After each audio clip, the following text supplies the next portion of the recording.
Assalamualaikum warahmatullahi wabarakatuh. Salam sejahtera bagi kita semua. Perkenalkan, nama saya Muhammad Firdian Samuel dengan NIM 0502062316 dari Prodi Mufalak kelas IF 5B. Sini saya akan memenuhi tugas video. Video ini dibuat untuk memenuhi tugas mata kuliah Hukum Internasional yang diampu oleh Bapak Ibnu Mardianto SH, SMN, SHMH. Pada kesempatan ini saya akan memaparkan materi mengenai state responsibility atau tanggung jawab negara dalam ranah hukum internasional. Bagaimana sebuah negara bisa dimintai pertanggungjawaban atas tindakan yang merugikan negara lain? Mari kita simak videonya.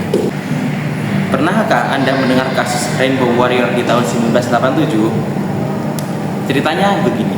Singkat cerita, kapal milik Greenpeace ini sedang bersandar di Selandia Baru untuk memprotes uji coba nuklir mereka.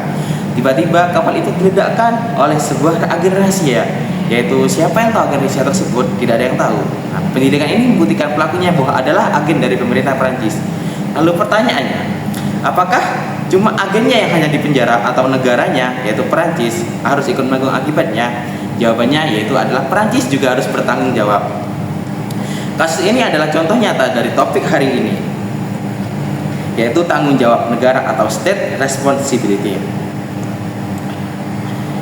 Kita mulai dari responsibility. Apa sih responsibility atau tanggung jawab dalam hukum internasional? Adanya prinsip ini yang bernama sis utere tuo alienium tulendas, yaitu artinya suatu negara bebas melakukan apa saja di wilayahnya sepanjang tidak merugikan orang lain. Hakikatnya sederhana. Tidak ada satu negara pun yang bisa menikmati hak-hak tanpa menghormati negara lain. Menurut ahli hukum Rosalie Higgins, hukum tanggung jawab negara itu mengatur akuntabilitas atas pelanggaran hukum internasional. Higgins membedakan dua istilah penting yang sering kita anggap sama, yaitu responsibility atau liability. Responsibility dan liability. Responsibility ini muncul jikalau negara melanggar kewajiban hukum internasional, yaitu Internationally Wrongful Act. Liability lebih mengarah kepada konsekuensi atau ganti rugi. Sebagai itu mirip dengan hukum perdata, kewajibannya itu adalah hanya untuk membayar atau memperbaiki kerusakan.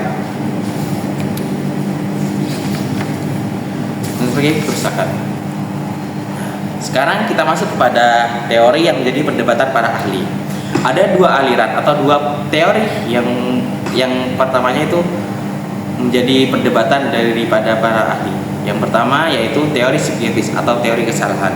Teori ini dibilang tanggung jawab negara baru lahir jikalau ada unsur kesengajaan atau kelalaian dari pejabat atau agen negara tersebut. Jadi harus dibuktikan dulu siapa yang memulai kesalahan dulu, si pejabat atau disengaja. Teori yang kedua yaitu teori efektif atau teori risiko. Teori ini yang lebih keras. Menurut teori ini, tanggung jawab negara itu sifatnya mutlak atau strict liability. Jikalau pejabat negara melakukan tindakan yang merugikan orang asing, negara langsung bertanggung jawab tanpa perlu membuktikan adanya niat jahat atau kelalaian. Pada zaman sekarang, hukum internasional modern lebih condong ke arah teori risiko ini karena itu memiliki perlindungan korban yang lebih pasti. Lalu, apa saja syarat konkretnya yang negara bisa dituntut untuk mengutip pada Malcolm and Shaw ada 3 karakteristik utama. Yang pertama, kewajiban hukum internasional yang berlaku antar negara. Yang kedua, perbuatan atau kelalaian yang melanggar kewajiban itu. Dan yang ketiga, kerusakan atau kerugian yang timbul pada akibat pelanggaran itu. Poin nomor 2 yaitu bertanya, siapa yang tindakannya sebagai tindakan negara? Ini yang disebut atribusi. Pertama, organ negara. Jelas tindakan pemerintah tersebut yaitu seperti polisi militer, itu otomatis dianggap tindakan negara. Yang kedua, ultra vires. Kalau pejabat itu bertindak kelampauannya wewenangnya itu melanggar perintah alasan atau negara bertanggung jawab. Kenapa? Supaya negara agak gampang cuci tangan dengan bilang itu kan oknum. Dan yang terakhir, individu atau swasta. Kalau warga biasa yang berbuat negara biasanya tidak bertanggung jawab, kecuali kalau warga itu disuruh, diperintah atau dikendalikan oleh negara. Jikalau ada komandonya, negara pasti kena. Nah, berikut contohnya nih. Misalnya, Anda jadi korban di negara asing, bolehkah langsung melapor ke Mahkamah Internasional? Tunggu dulu, jangan lapor terlebih dahulu. Pasti semua harus ada aturannya. Aturan tersebut dinamakan oleh Exhaustion of Local Remedies.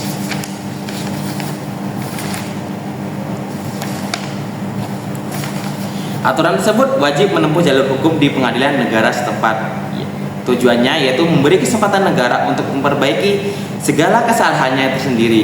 Aturan ini gugur jikalau ada pengadilan di sana yang memang tidak mungkin mengasih keadilan. Pengecualian tanggung jawab. Pada aturan ini ada pengecualian tanggung jawab, yaitu jikalau apakah negara selalu salah? Tidak juga. Negara juga bisa lolos dari tanggung jawab jikalau ada alasan pembenar. Yang pertama yaitu konsen atau persetujuan. Negara korban harus sudah setuju sebelum melakukan kejahatannya untuk diadili di negara tersebut. Yang kedua, force majeure. Force majeure ini yaitu adalah keadaan yang memaksa di luar kendali, yaitu misalnya pada bencana alam yang dibikin mustahil untuk memenuhi kewajibannya. Yang ketiga, self defense. Self defense ini yaitu tindakan bela diri yang disahkan sesuai dengan piagam PBB. Dan yang terakhir yaitu doctrine of necessity. Ini perbedaannya sedikit sama dengan force majeure, yaitu perbedaannya itu di sini pada doctrine of necessity ini negara terpaksa melanggar hukum dikarenakan itu satu-satunya yaitu jalan menyelamatkan kepentingan vital negara dari bahaya besar. Nah, setelah adanya pengecualian tanggung jawab ini, jika negara sudah terbukti tersalah dan tidak punya alasan lagi mundurnya, apa hukumannya? Yaitu negara wajib melakukan reparasi. Ada 3 bentuk reparasinya. Yang pertama yaitu restitusi. Restitusi ini itu prioritas utama. Negara wajib mengembalikan keadaan seperti sebelum kejadian, yaitu membebaskan tahanan atau mengembalikan properti yang disita selama itu masih mungkin dilakukan secara fisik. Yang kedua, kompensasi. Restitusi ini tidak mungkin ada jika barangnya sudah hancur atau seperti contoh kasus yang pertama tadi, yaitu seperti kapal yang hancur, yaitu restitusi ini tidak mungkin. Jika barangnya sudah hancur, negara harus menjadi ganti bayar rugi, harus mengganti semua penuhnya, mengganti semua bayar ganti ruginya, yaitu mencakup kerugian finansial sampai hilangnya semua keuntungan yang diharapkan oleh si korban. Dan yang terakhir itu satisfaction atau pemuasan. Nah, satisfaction ini gimana kalau kerugiannya itu bukan materi tapi harga diri negara atau harga diri dari yang korban tersebut. Nah, misalnya nih bendera negara dibakar atau kedaulatannya dilanggar. Solusi ini adalah yang dipakai. Solusi satisfaction atau pemuasan, yaitu bentuknya sebagai permintaan maaf resmi atau pengakuan kesalahan dari negara tersebut yang sudah melakukan kesalahan atau jaminan jika tindakan itu tidak akan terulang lagi. Jadi kesimpulannya, menjadi negara beradil itu berat. Kedaulatan itu bukan berarti kebebasan tanpa batas, ada tanggung jawab besar yang mengiringinya. Mulai dari teori kesalahan atau atribusi pejabat negara, kewajiban lokal remedies sampai juga kewajiban ganti rugi, semuanya diatur juga dalam hukum internasional agar tercipta ketertiban dunia. Ya, dalam materi ini semoga bisa memahami konsep-konsep dari materi ini. Dan juga terima kasih sudah menonton. Wassalamualaikum warahmatullahi wabarakatuh.